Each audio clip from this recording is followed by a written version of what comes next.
Coba perhatikan gambar.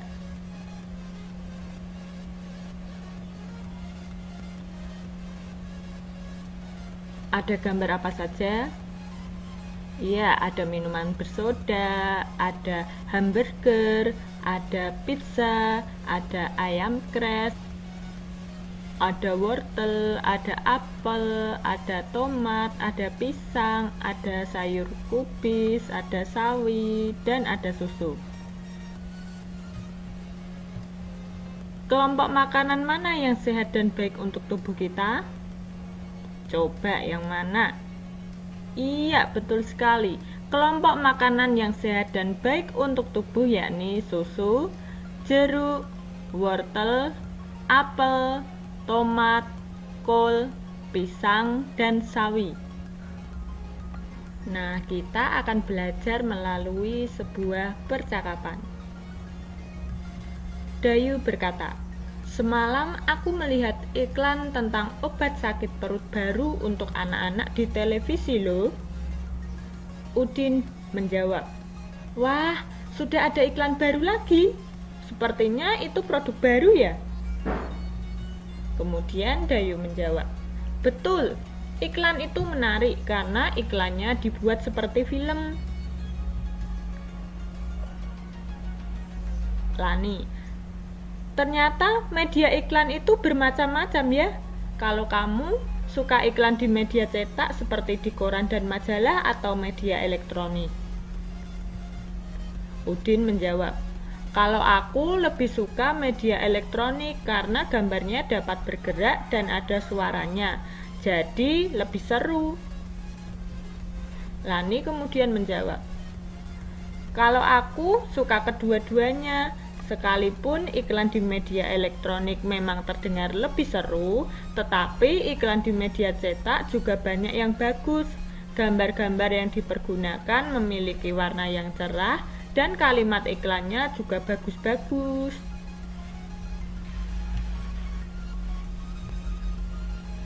Berdasarkan teks percakapan antara Dayu dan teman-temannya, apa tujuan dari iklan? Tujuan utama iklan adalah agar masyarakat mau membeli produk tersebut. Agar masyarakat tertarik untuk membeli produk tersebut, maka iklan dibuat semenarik mungkin dan seefektif mungkin. Iklan memiliki peranan yang sangat penting dalam memasarkan produk agar dapat dikenal oleh masyarakat. Mari perhatikan contoh iklan Pegi-Pegi.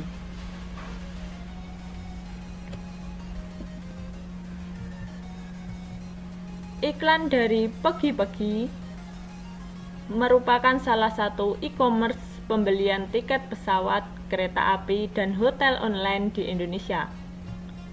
Hal menarik dari iklan tersebut terletak pada kata kunci. Kata kunci yang digunakan memudahkan untuk mengingat. Kira-kira kata kunci apa yang dipakai dalam iklan tersebut? Iya, kata kuncinya yaitu ada Pegi-Pegi, tiket hotel, tiket pesawat, tiket kereta api, booking hotel, dan e-commerce.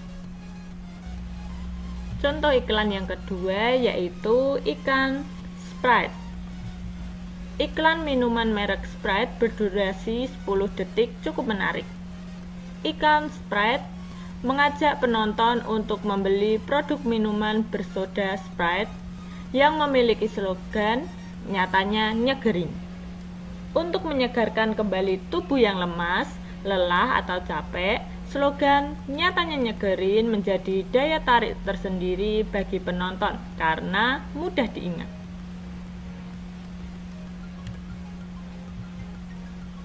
Perbedaan antara iklan media cetak dan iklan media elektronik yaitu, pada iklan media elektronik, iklan hanya sekilas dan berlangsung hanya saat itu saja.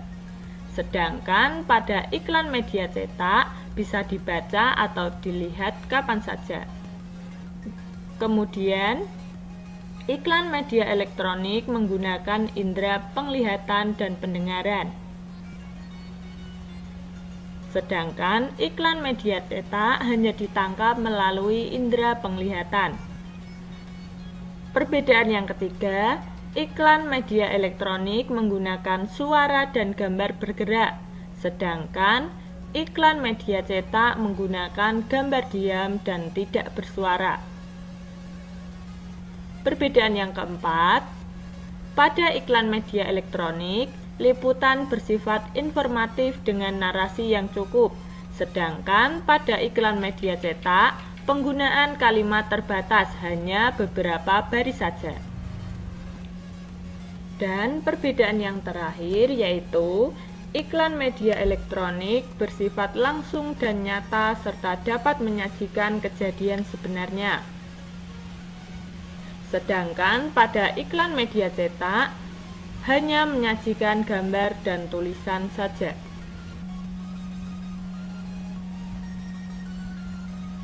Siang itu siswa-siswi kelas 5 sedang beristirahat di depan kelas. Perhatikan percakapan mereka.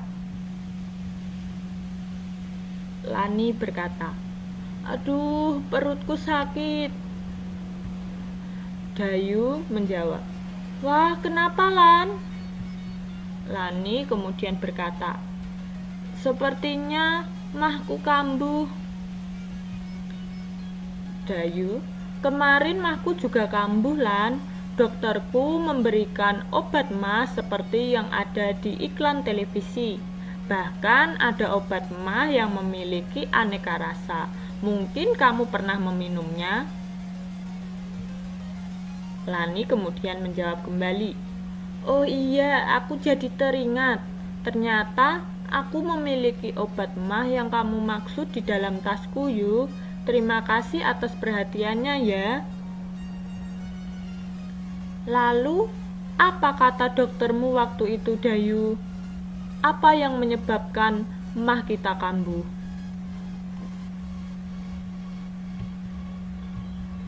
Masih ingat cerita Dayu dengan mahnya? Coba kamu ulas kembali penyebab seseorang dapat terserang mah. Penyebab seseorang dapat terserang mah karena makan tidak teratur atau terlambat makan saat jam makan tiba. Selain gangguan mah, sistem pencernaan kita dapat mengalami gangguan lainnya. Ada beberapa faktor yang menyebabkan gangguan tersebut, misalnya mengonsumsi makanan tidak sehat dan pola makan yang tidak teratur. Nah, kita akan belajar gangguan sistem pencernaan. Pertama, kita akan membahas tentang penyakit mah. Mah merupakan gangguan sistem pencernaan yang gejala umumnya berupa nyeri pada lambung dan sakit ulu hati.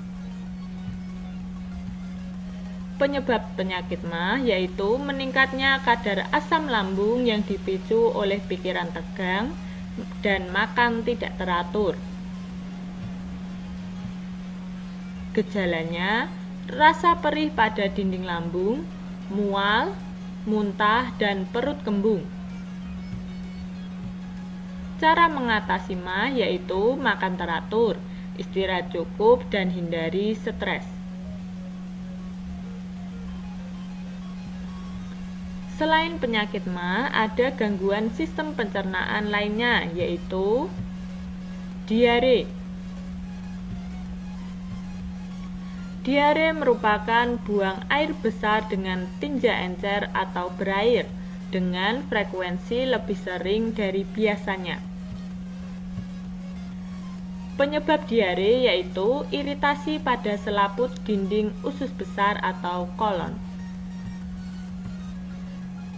Gejalanya buang air besar encer dan sering, nyeri perut, kram perut, demam, adanya darah dalam tinja, dan perut kembung.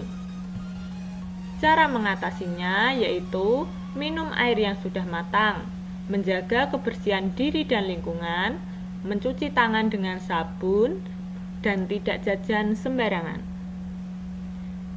Nah, untuk melengkapi peta pikiran ini, kita akan menuliskan beberapa gangguan sistem pencernaan lainnya, yaitu ada ambeien, kolera, wasir, tukak lambung, dan sembelit. Setelah belajar tentang gangguan pada organ pencernaan, kita dapat melakukan kegiatan merancang poster yang menjelaskan tentang gangguan pencernaan. Isi poster tersebut harus sama dengan isi peta pikiran yang telah dibuat. Berikut beberapa hal yang perlu diperhatikan dalam membuat poster dengan ukuran cukup besar. Yang pertama ada judul poster. Judul poster harus dapat terbaca dari jarak minimal 2 meter dan menarik perhatian. Kemudian, informasi. Informasi yang disajikan dalam bentuk poin. Tulisan harus rapi dan cukup besar agar terbaca dari jarak minimal 1 meter. Informasi terdiri atas keterangan mengenai topik pembahasan, penyebab gangguan, gejala dari gangguan, dan cara mengatasi gangguan tersebut. Kemudian, grafik. Poster akan lebih menarik jika dilengkapi dengan grafik atau gambar-gambar yang memudahkan pembaca mengerti informasi yang disampaikan. Kemudian, sumber. Cantumkan pula sumber informasi yang digunakan.